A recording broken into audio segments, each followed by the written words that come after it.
So, doon sa isang bahay ha, nung bahay ni Bianan, hindi po talaga ako maalaga sa garden. Hindi, naramdaman kong sumakit yung dibdib ko kanina pa ito. So, ngayong araw mga labs, so dito tayo sa labas kasi kailangan kong protektahan itong wood.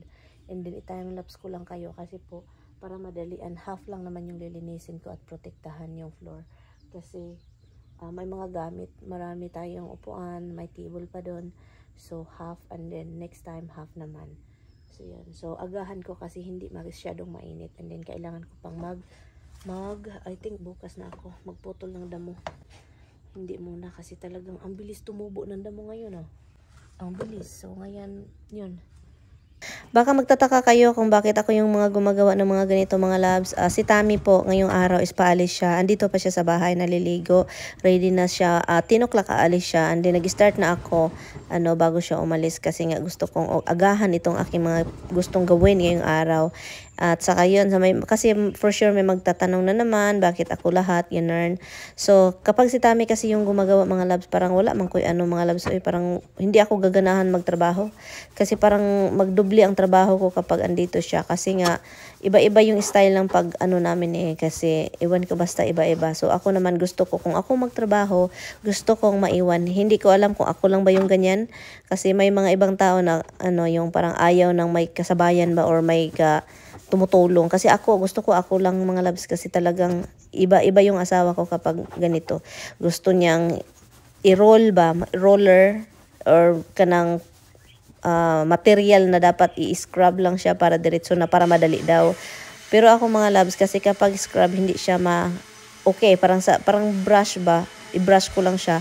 Ayaw ko yung style na i-roller kasi hindi ko maano yung mga in between sa ating floor kasi 'di ba may kang-as siya, no, hindi siya talagang dikit na dikit. Gusto kong pati diyan sa mga kang-akang kung butang lagyan natin ng protection. So kaya 'yon. Magkaiba yung gusto namin ni Mister. So ito po yung ating nabili last year na chemical, para siyang pintal pero hindi siya pintal, basta siya para sa floor to protect and then magkakulay din na ang inyong floor. Si Tammy po mga darling, gusto po talaga niyang tumulong. Sinabihan niya ako na gagawin ko to na yung off siya. Sabi ko gusto ko kayang trabaho ka kasi gusto ko talagang ako lang dito mag-isa. Walang disturbo. Kasi madisturbo talaga yung asawa ko kapag meron akong gagawin at ayaw kong dubli-dubli trabaho. So yun. Anyway, so yun siya sa mga nusi-balasi dyan. Yun. Si Mister naman matulungin, hindi yun pasagad. Okay, drive careful. I'll talk to you later. Yeah.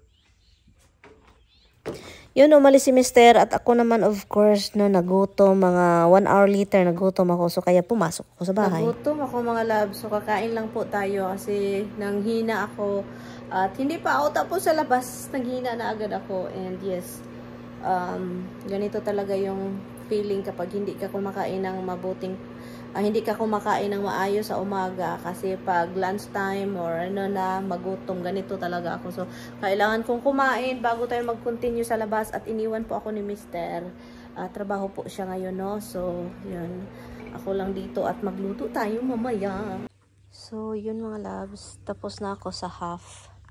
Hindi ko na siya i-double coat kasi may roof naman, no? May ceiling naman dito. So, hindi naman nauulanan palagi. So, yun. At, yun lang siya. And then, bukas na ito dito sa kabila. Pinalabas ko yung mga aso ko. Roxy, you cannot go up, ha? Pinalabas ko sila. So, ilagyan ko ng harang doon. At dito din. Para hindi sila makapasok kasi, matapak-tapakan ni Roxy ba? Kailangan kong bantayan si Roxy. Kailangan talagang magpopo. Kalibangon pala ang Roxy. Uy, kaya pala umiiyak-iyak. Kalapaya umiiyak ang akong baby. Kalibangon di ay. Magsakwat na putagtaian ni Rox. Alam nyo, sa totoo lang po, itong comment na ito, doon sa isang bahay ha, nung bahay ni Bianan, hindi po talaga ako maalaga sa garden. Wala akong pakialam sa labas kasi may gardener po sila, no. So this time kasi, iba ng pananaw ko sa buhay mga labs. Kasi nga, ang nangyari dito, akin ang bahay, no. Itong bahay na ito is akin at saka amin ni Tammy. And then, ang nito is kailangan mo talaga siyang asikasuhin, protektahan. At then mag-alaga para hindi ka maanuhan, masawayan ba sa kapitbahay. So yun yung ano lang ko sa bakit ganito po ako. At hindi naman din ako lazy kahit sa Pilipinas, ano naman din ako, no, talagang mulihok jud ko. At isa din ito sa rason kung bakit pinoprotektahan ko yung mga wood namin, yung bahay, kasi nga investment, para siyang investment na rin, no. Yun yung ano ko, isip ko, kaya kailangang alagaan kasi mahal dito mga loves kapag palagi kang mag-change. So yung property mo is talagang priority na kailangang alagaan at hindi malata ang balay, no, kasi gano ko, kung malata ang balay mga loves, mahal kaayong paayo dito. Mahal, sobra pas mahal. Alam nyo ba, naramdaman kong sumakit yung dibdib ko kanina pa ito. Kasi hindi ako makapag-stop talaga sa aking gawain. Kapag naka-continue na ako, kailangan ko talagang tapusin. So, kaya habang naramdaman ko yung sakit ng paninikip ng dibdib ko, yung sakit-sakit konti, continue lang ako hanggang nagpunta doon ako sa harapan, yung mga railing natin. Kailangan ko ding protektahan, no? Kung sabi ko sa isip ko, bukas iba naman yung tatrabahuin ko. So, ayoko nang bumalik dito na side. So, bukas doon na naman na side. So, wala talaga sa plano mga loves yung railing na kailangan kong protektahan. Dapat yung floor lang kasi marami ng scratchy sa mga paa ng aso, no? Dito tayo na side. Doon sa kabila, gusto ko na sanang mag-stop. Kaso talaga itong yung parang ang nerve ko ba na kailangan ko talagang tapusin dito din na side kasi natapos na yung floor dito na side. So kaya sabi ko kahit sumakit na, nag-stop ako mga labs pagkatapos, bumalik ako sa loob, nagpahinga at saka talagang naramdaman ko yung paninikip, and sabi ko wala naman akong sakit sa puso bakit ganito yung buhay.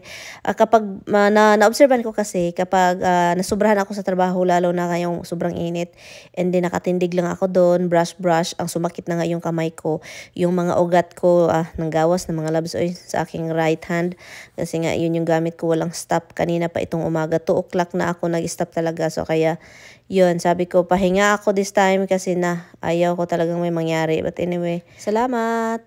Yun guys, ang bilis niya kumain.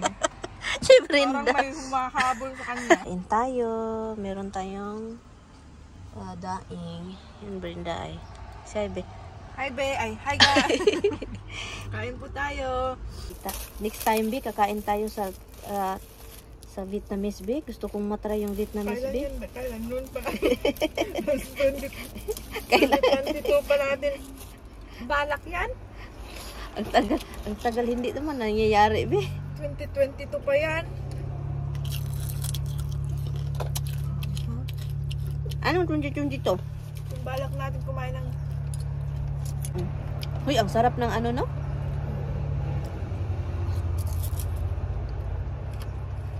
Ang suka yung pansit. Sarap.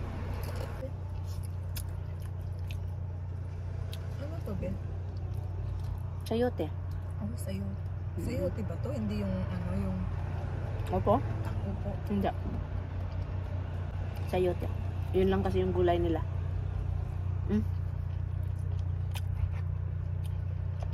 Be,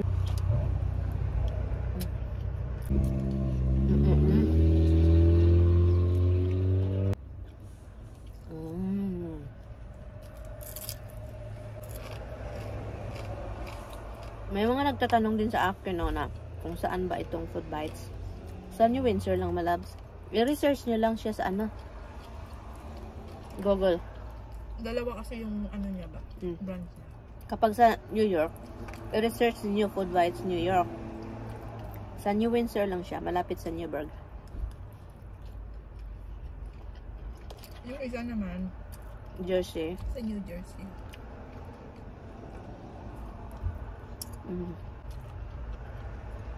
Marami po talaga lang choices, lalo na doon sa Jersey. Oo. Kita mo? Marami doon, di ba? Mas malaki kasi yun. Mas maraming choices doon.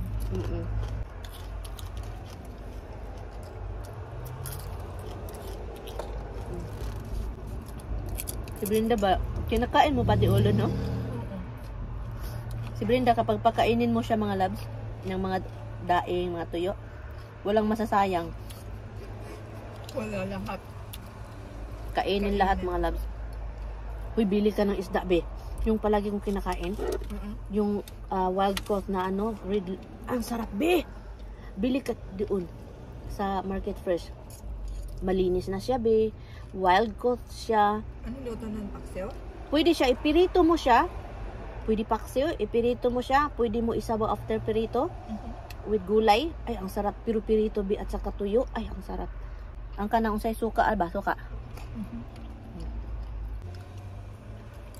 Almond. Hindi po. Kailan ba? Gusto ko i-try yung pho nila. Pa? Pho? Pho? Pho? Pho? Ay, ko ano yun? Tela man. Pa? Pho? Pho man ata yung sabaw ba? Saan yun? Vietnamese. Ano, sikat man yan sa Vietnamese yung pho. Sabaw ba with gulay and then with Saan nga chicken. yun? Saan nga yun? Maghanap tayo, be. Mag-research tayo, be. Nakita mo yung ano? Nag-Georgia na walang tanggal-tanggal? Oo, viral. Totoo yun, be. Or sabi pa nila, kay ano daw, content lang daw yun. Pero sa nakita ko, totoo, be. Kasi nakita ko. Yung may mga uod. Dugo. Hindi ko nakita yung uod, pero yung dugo nung nag-ubo siya ng dugo. Pero ang dami nag-comment na bakit daw dito nila sa hospital. Parang pinarusahan. Oo. Tapos nung, kasi pinapanood nila nandun lang, di ba? Tapos nung patay na yung babae, hinahalikan ng asawa na. Hindi na lang dinala sa hospital. Tapos, ito ko lang. Pwede man yun mga kriminal yun ang tingin-tingin lang doon. Kriminal na pinatay man yun nila, be. Yung walang ginawang ano ba, krimin man yun. Parang andin sila din yung may sala. Sila din yung may sala kasi bakit pinabayaan lang nila. Kasi mayroon din naman daw na balitang ganun tapos dinala sa hospital, natanggal naman daw. Natanggal? Yun naman ang na-comment. Nagbabasa naman ako ng comment din minsan. Totoo pala yung hindi matanggal, be. Parang sa TV lang man yun. Malay ko ba? Takot na tuloy ako. Sabi ko kay Tami, wala na tayong anuha, kinahangaso. Hindi naman daw. Sabi about sa mga ayudi, ba? Ayudi? O yung mga tatali-tali ba? Tali sa yung mattress. Imposible eh. Ako din. Andin sabi pa, payukan. Alam mo yung payukan? Oo daw. Pawikan? Paano yun? Paano maghanap ka ng payukan doon? Ano yun? Painom mo sa... Nakaloka talaga. Tapos pag wala naman siyang talagang ano, na talagang babae or lalaki, tapos kayo yung nag-sex. Andin kayo yung dalawang na hindi nagka-anuhan, ay kaloka. Yung mga ano yan, mga luka-lukang istorya. Siguro? Anong pinalaman naman? Bakit yung pag uminom ka ba, yung titi, ano ba yun, mag-stretch or ahaba? Hahaba man talaga yan. Pero sabi, kabit daw yung nakaano sa kanya. Yung lalaki. Magkabit daw, andin may magsabi, magkapatid. Ay, wala man ako nabasa, pero kabit daw. Pero yung lalaki nakaupo doon na naka-checkered, yun daw ang asawa ng babae. Kapatid daw doon, andin daw yung ano, yung sa asawa lalaki, buntis.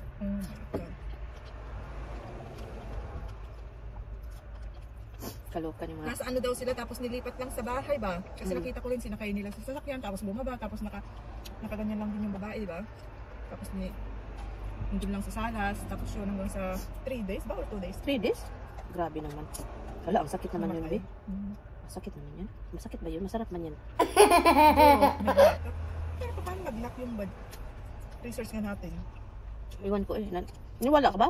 May lock pala atong ano ba natin? Hindi ako naniniwala, be. Pero kung bakit paano? Parang may ano may ginawa silang ano kasi alam mo naman sa Kuwait or sa atin sa Asia, malakas yung mga Indonesia? Indonesia, Kuwait. Sabi pa Kuwait. Hindi kasi tingnan mo na lang yung mga ano be. Yung mga kasuotan nila. Muslim. Muslim sila. Parang Indonesia tapos yung salitan nila. Ah. Kasi may napanood ako na talagang yung actual na video. TikTok yun na parang ikinuha. Meron namang mga ang daming tao nga nagbibideo-video parang walang nangyari.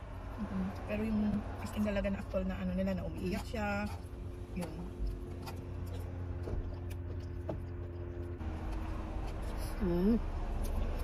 Katakot. Bilis mo naman kumain. Tignan mo, ubos na yun sa'yo. Sa akin, di pa nakalahati yung ulam o yung pagkain. Tignan nyo guys, ang bilis niya kumain. Siyempre, parang may humahabol sa kanya. Grabe ka naman, be. Tignan nyo guys, simot sarap yung ano, pansit tsaka kanin. Dalhin mo yan, be. Bakit hindi mo kinain yung ulo? Hindi ako kakain ng ulo. Hindi ako mahilig sa ulo, be. Gusto ko mga gilid-gilid lang. Yung mga palibot, wag na sa ibabaw. Ulo naman ang isda ko. Ulo talaga inunan niya. Crunchy din kasi.